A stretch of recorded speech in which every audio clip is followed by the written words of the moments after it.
Since it's Christmas Eve? Yeah, that way we could open it and play with it and then, hopefully tire us out a little bit.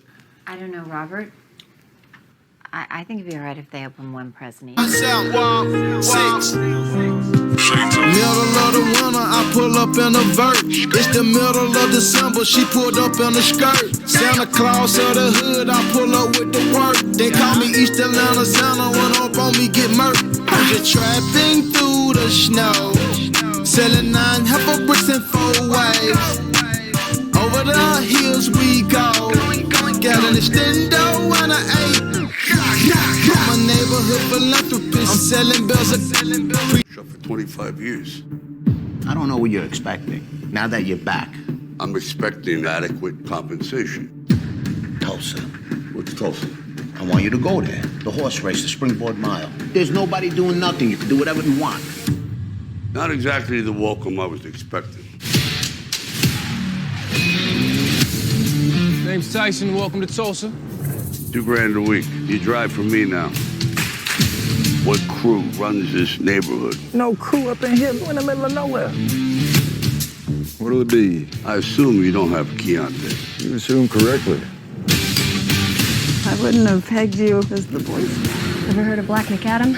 It's a motorcycle gang. You're overplaying your hand. When I play my hand, you won't see it coming. Any flammable liquids or firearms? In the box? Nah. This situation is not going to be controllable for much longer. What's going on, YouTube? We're back in the Low Key Cave, Keyshawn Nimes' YouTube page, aka Mr. Low Key, and we are back with another TV show review. This time we got Sylvester Stallone, Tulsa King. Of course, this is coming from my man Tyler Shredding, the one that always been doing some of that good writing. But in all seriousness, he done one of my favorite movies, and I done said this before, Sicario. He didn't direct it, but he wrote it. He did another one of my favorite movies, Wind River, which he directed and wrote, starring Jimmy Renner and Elizabeth Olsen. Lately, he has one of my favorite TV shows out, Mayors of Kingstown. That's on Paramount Plus, the same network that's doing this. I'm not on Yellowstone. I gave it a trial thing with the first season, but I just couldn't. It was something out there, but I'm going to try to give it another try. With all that being said, Tulsa King, man. I knew I was going to give this a try. I'm a fan of Sylvester Stallone. Not only that, though, Tyler Shredding, like I said, I'm always going to give him a try once I hear his name attached to anything. What's the other one he got with my guys? Hell or High Water, one of my other favorite movies. Like, the man know how to do good shootout scenes. That's one thing, but he has good writing, too. Let's get into this. Dwight the General Friendly. He is just being released from jail after doing 25 years. Yes, sir, 25 years. And his whole mind frame and thinking is he's coming home to not only some compensation, but welcoming open arms. Like, I done 25 years for the mob. He held it down, no snitching, no nothing. And now it's like he's ready for due. Where is due? Like 25 years in federal prison. But he doesn't get the warm welcome that he thinks he's going to get from his fellow mobsters. The people that he basically held down. The people that he left in the free world while he was incarcerated. And when he cuts back, he's basically told, you need to move to Tulsa. And it's not really a thing where it's like, yo, you need to go relax. You need to get away from the city. You don't need to be out here with us. I mean, you just need a vacation away from everything. No, it's more so you need to go to Tulsa. You don't need to be in New York. I mean, this ain't for you no more. You're too old. You need to go on somewhere else. And that's basically how they are pretty much approaching him, especially some of the younger guys who was pretty much kids or even babies before he went into jail. Particular one of the main guys now, Charles, which is Pete's son, who is more so relevant as far as age-wise to Dwight, because he was his main guy when he went in. Charles was a damn baby. But he's the one pretty much speaking now and telling Dwight he needs to go to Tulsa. And Dwight is like, what the hell is going on? Like, I held it down. Like, I missed years with my family. I missed my kids growing up. And I did all this for the vows that we took as far as this mob, as far as this crew, as far as death before dishonor, the whole nine. So he not trying to hear it. One of the guys in particular tried to get real sturdy with my man, and Dwight ended up knocking his ass out, like clean out. But once again, hell of a performance by Sylvester Stallone, man. This show is definitely led by him. He is leading the charge, not only with just his physical presence. I don't care what you say how old Sylvester Stallone is. When he hit that dude, it looked like an impact. It looked like I felt it. But it's his acting, man. The acting ability of Sylvester Stallone, man. That's really the driving force behind this show. But it's not just him. He got other people with him. Once he does end up making this move, because, I mean, he pretty much has no choice, one of the first guys we are introduced to is Tyson, his driver, basically. And this is kind of his formation of getting these guys together or whatever, but the interaction between him and Tyson in these first 5 episodes is definitely a good driving force for this, and the chemistry between these two guys. I love the interactions between them. I love the dialogue between them. Definitely enjoy it. Shout out to Tyler Shredder and his writing, man. Another group of people we get is this weed store and this weed owner. And Dwight is pretty much setting his foot. I mean, he's pretty much letting his presence be known. And he's, I mean, call it what you want. He's extorting this guy. I mean, it is what it is. But it doesn't kind of seem like that, because it seems like he's trying to bring him in more profit too. Because they even got this scenario where he pretty much takes him to like this weed farm where this guy, as far as the main dude over the weed store, is getting his supply from, and Dwight is kind of setting this thing up where he can not only get a little bit more, but set the price range kind of right, where he ain't dishing out as much. It kind of is working for everybody. It seems like to me, in my opinion, more so than anything besides the money though. But when you bring in the other issues, then yeah, Dwight, it might not seem too good as far as, especially from my man, as far as the weed owner or the shop or whatever, when he ain't really that type of guy. Other things we get into as far as more people who start to pretty much join Dwight's crew, because he is trying to set up his own little mob out in Tulsa. I mean, outside of what the regular mobsters want him to do, as far as the big guy that's with him, because he's a capo.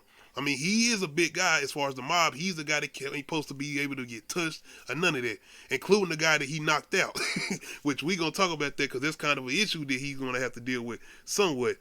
But outside of that, he's pretty much trying to make his own thing in Tulsa, outside of what the other mob has going in New York. And that includes bringing in these other guys. He has another guy in particular that owns a restaurant. And then he owns a restaurant and a bar. I got to make sure I'm trying to get all my guys' names right. And he got another dude, man. I love this guy, man. Armand.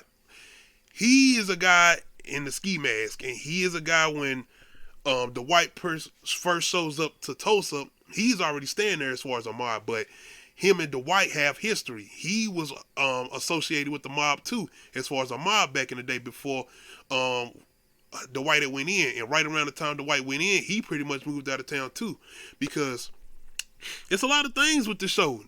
It's not just the fact of Dwight trying to get settled into Tulsa. It's a lot of couple little twists and turns here and there, especially involving him and his crew, as far as his mob, especially the ones in New York. But outside of that, Armand, he pretty much just like, man, Dwight got to be here to kill me, so he tries to kill Dwight first, and it really leads to somewhat of a kind of funny confrontation between the two. And it's really the way Armand is pretty much telling him, like, yo, I thought you was trying to come kill me first, so I'm going to try to take you out first. And that does lead up to him pretty much joining Dwight's group, because, I mean, it's pretty much you die or you work for me as far as Dwight go. So Dwight pretty much has his little crew settled in, and now the really, really interesting parts and the really, really standout moments, especially with Sylvester Stallone for me, especially in these first 5 episodes, is his acting once again. And it's the way he's able to bring in these funny moments. This feels like a role that I have never seen really Sylvester Stallone play in. Besides him doing what he's doing as far as the action roles all the time. Of course, Rambo, Rocky, and all of that. But Expendables, outside of that, he kind of has some of those roles where he can act. One of my favorite movies is Copland, where he's playing like this kind of overweight cop. He ain't playing no big action stud or whatever. He's kind of weak in this movie, and he kind of a simp in it as far as Copland. He has other movies like that where he's doing some good acting, but this one is definitely where he's doing it. I would almost those similarities in there to Creed with him and Michael B. Jordan. But in this, it's the way he's trying to adapt to life outside of being locked up so long. And them some of the very funny moments. From him just trying to get a debit card or a credit card, for him going to the DMV trying to get a license. And this scene in particular where he basically trying to steal this guy's answers because he ain't trying to, and he don't know this shit. He been locked up for 25 years. And it's really the adjustment to life that's a lot of the funny moments, including when he goes to the weed farm when he trying to get these prices adjusted, and he's sitting there eating out of this jam or whatever, but it's a weed farm, so everything is pretty much THC induced or whatever he's eating, whatever he's smoking, and he had this way long ass conversation with the weed store owner or whatever on the way back. I love it, man. Sylvester Stallone is definitely standing out in his role, but outside of how funny he actually is in the show, he has some great emotional moments, man. These first 5 episodes, once again, it's not just him adjusting to life, trying to get used to what's going on, not only technology and the way you can't use cash as much today. You always got to really have a card or whatever. It's the way he's trying to adjust to life with his family, especially his daughter that he missed growing up, going to do this time for this mob. And that's another reason why he's feeling the way he's feeling. Once again, he missed out on life. He missed out on opportunities, raising his daughter. Not only that, he has a sister and a brother, and he has a brother in particular that's actually dying now. And it's some great emotional moments with Sylvester Stallone. This expression on his face, and even the way he kind of trembling once he's trying to talk or whatever, especially when he's trying to get in touch with his daughter first, and she's really not trying to have nothing to do with him. And at first, you are really thinking this, and it's kind of that too, as far as him getting locked up, but it makes a lot more sense going into episode 5, which we will get to. But the between the moments of Sylvester Stallone, as far as him playing Dwight and actually having great comedic moments and the chemistry he has with the people on the screen, it's the emotional impact moments that he really has too. Once again, him trying to adjust to trying to get in touch with his daughter, or him finding out that his brother is dying and him not having a chance to kind of have that reconciliation with his brother, because I think they had an issue with each other or something. So yeah, man, there's some really good moments with Sylvester Stallone in this, as far as him playing Dwight and the way he's able to switch back and forth with playing those dramatic beats and playing those comedic beats. Outside of that, the supporting cast. One of my favorite people in here is this guy named Tyson, who plays his driver, man. Once again, I already talked about the moments between him and Dwight and their chemistry together as far as Dwight and Tyson, but we actually get a look inside of Tyson's life, and we see the kind of a relationship he has with his father, who's on his ass. He wants him to do a lot more, and Tyson is kind of trying to prove himself, even with the way he's working Dwight, and he see how Dwight's moving, and you know what type of person Dwight is. Now Tyson feels like he wants to be indulged in that, and it's some little funny moments with Tyson too, but it's actually some great moments with him and Dwight because of the way Dwight talks to him, as far as like, you not sure you really want to do this or deal with the consequences that come with this life, because Tyson is kind of like, school didn't work. Anything else I tried didn't work, but this seemed like it'll work as far as what he's doing with Dwight. And like I said, for right now, he's just driving for him, but Dwight doing what he's doing, more than likely, which they do end up getting into, is going to be other type of things coming involved with the way Dwight does business and what the business that he's doing, especially with him being a mobster or whatever. But yeah, man, it's some really good moments between him and Dwight, but it's really good moments with just Tyson himself and the interactions with him and his family and his father. One moment I really enjoyed in particular was episode 4, I think, where they are basically about to get into this brawl with this other group, which is this territory beef, when they trying to sell these balloons, where there's not hydrogen or whatever out of these balloons or whatever. And Tyson pretty much and his crew, as far as the White's crew, get jumped or whatever. And Tyson, his father, he's like, nah, what happened to you or whatever. And he ends up going to confront Dwight or whatever for him and what he's doing with his son, as far as him working for him, because he know who Dwight is as far as Tyson's father. But what really surprised me in this scene in particular is his Tyson's father is like, you know what, I'm coming with you. And it's not the fact that he's pretty much going along with what Tyson's doing, it's him protecting his son. And he's like, if I can't pull you out of this, I got to make sure I'm doing what I can do to make sure you still good. On the same note, though, you starting to see these emotional beats between Tyson and his father, because his father's not down with this. No, even when he goes to help him with this fight or whatever, he understands, and he basically letting Tyson be a man and make his own decisions. Once again, nothing bet not happen to Tyson, man. Again, great supporting cast, man. Tyler Shredden, he must be feeling my man Michael Beach to actor right here because he's in Mayors of Kingstown too, playing the guard.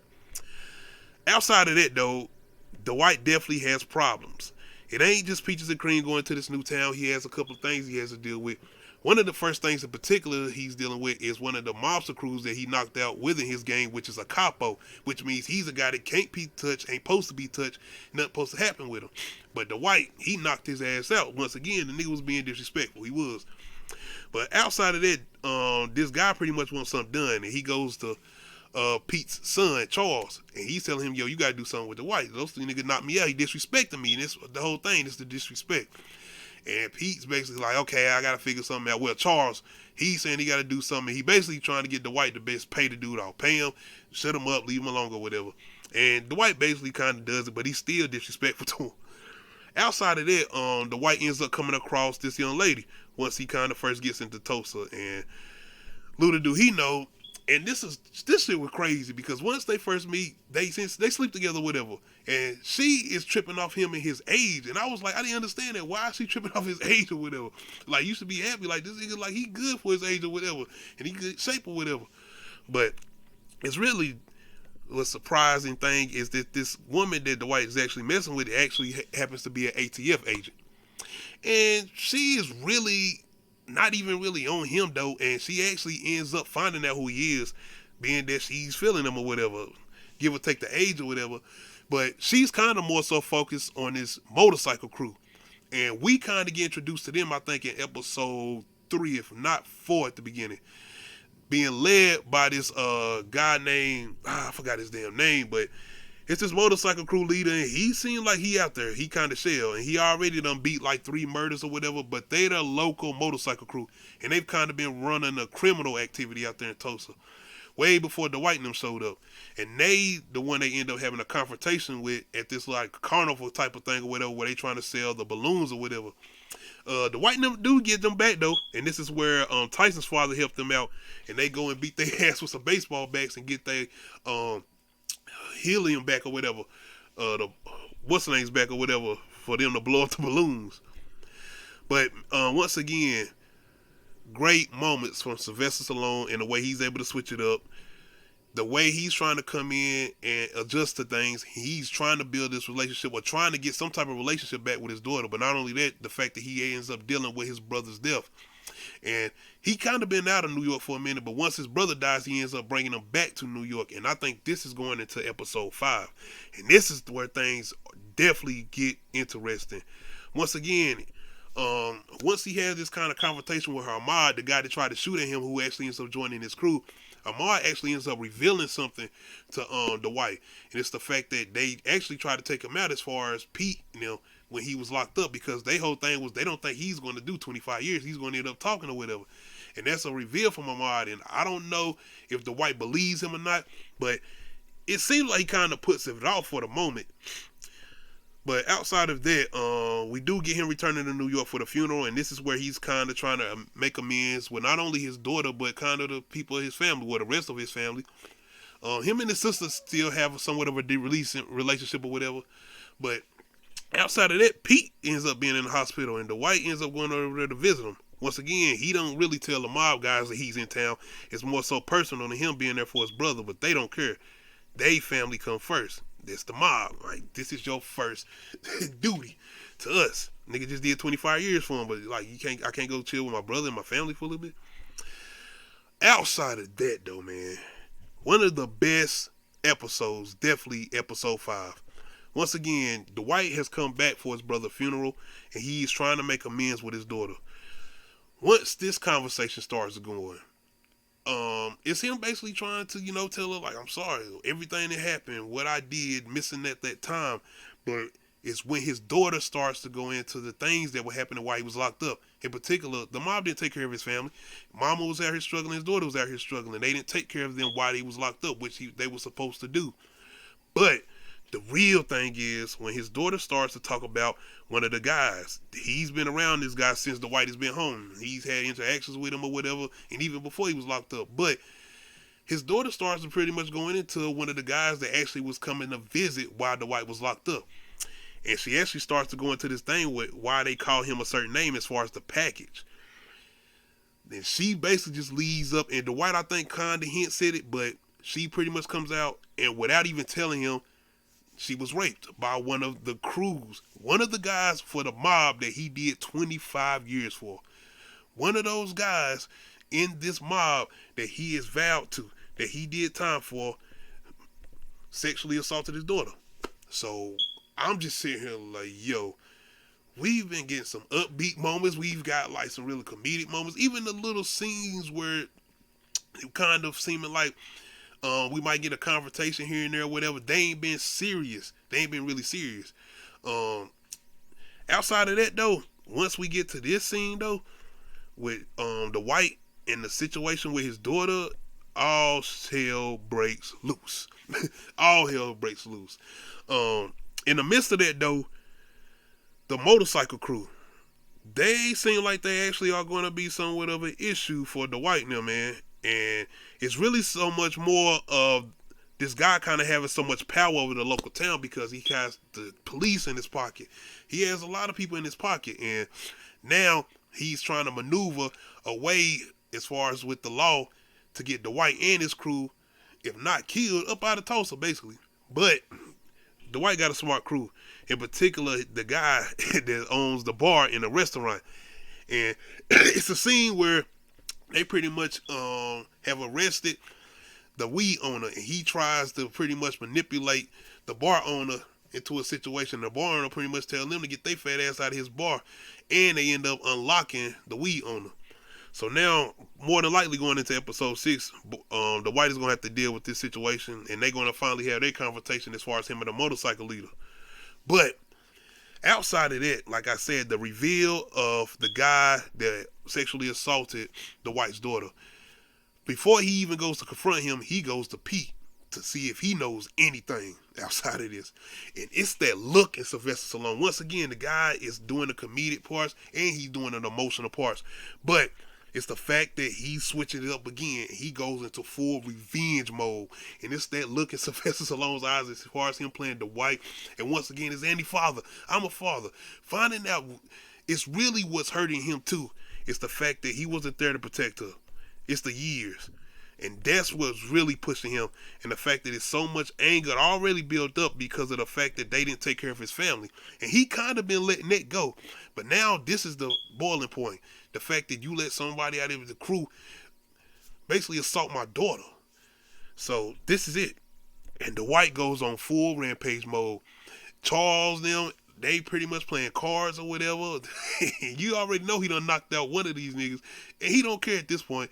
And he goes in and straight up maul piles this nigga. And I'm talking about straight up vanquish. Vicious attack. I ain't never seen Sylvester Stallone. I mean, I done seen Rambo movies. He done his thing. But the way he goes in and do this nigga, and I'm talking about a vicious beatdown. Putting his face on the goddamn stove.